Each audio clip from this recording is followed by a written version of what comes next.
चातुर्य मास या मलमास ये वो 4 माह होते हैं जिसमें भगवान विष्णु समेत सभी देवी देवता योग निद्रा में चले जाते हैं। जिस दिन से ये सभी योग निद्रा में जाते हैं उस दिन को देवशयनी एकादशी के नाम से जाना जाता है।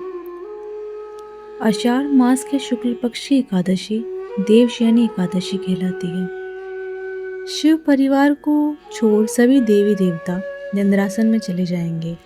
भगवान विष्णु के निद्रासन में जाने से सभी शुभ और मांगलिक कार्य श्रावण, भाद्रपद, अश्वनी और कार्तिक 4 मास के लिए बंद हो जाएंगे। भगवान शिव इस पृथ्वी के पालनहार और संचालक होंगे। इन 4 माह में शिव परिवार की आराधना होगी। देवउठनी एकादशी या देवोत्थान एकादशी को भगवान विष्णु निद्रासन से बाहर आएंगे और पृथ्वी का संचालन अपने हाथों में लेंगे। तब से विवाह, गृह प्रवेश, मुंडन, उपनयन, संस्कार आदि जैसे मांगलिक कार्य प्रारंभ हो जाएंगे।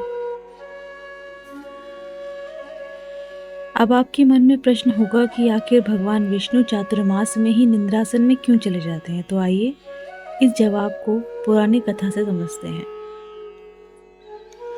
पौराणिक कथा के अनुसार असुर राजा बलि ने तीनों लोक पर अपना अधिकार कर लिया था। वह अपना 100वां यज्ञ कर रहे थे। यह जानकर देवों के राजा इंद्र घबरा गए और भगवान विष्णु के पास मदद के लिए पहुंच गए।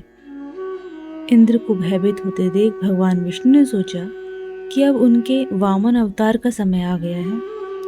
उन्होंने वामन अवतार लिया और राजा बलि के यज्ञ में दान मांगने पहुंच गए। राजा बलि सहर्ष उनको दान देने के लिए तैयार हो गया।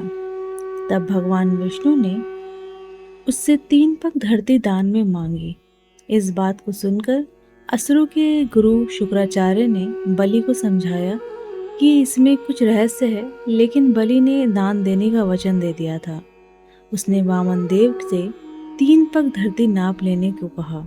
भगवान विष्णु ने एक पग में धरती, दूसरे पग में आकाश, और अब उन्होंने कहा कि तीसरा पग कहाँ रखें। इस पर बलि ने कहा कि उनका शीश ही शेष बचा है, उस पर ही रख दें। भगवान विष्णु ने अपने 2 पग से आकाश और पृथ्वी को बलि के अधिकार से मुक्त करा दिया था।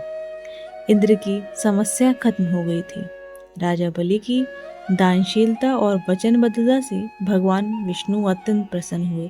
उन्होंने बलि को पाताल लोक का राजा बना दिया, साथ ही वर मांगने को कहा। तब बलि ने कहा कि प्रभु, आप मेरे साथ पाताल लोक चलें और वहीं पर निवास करें।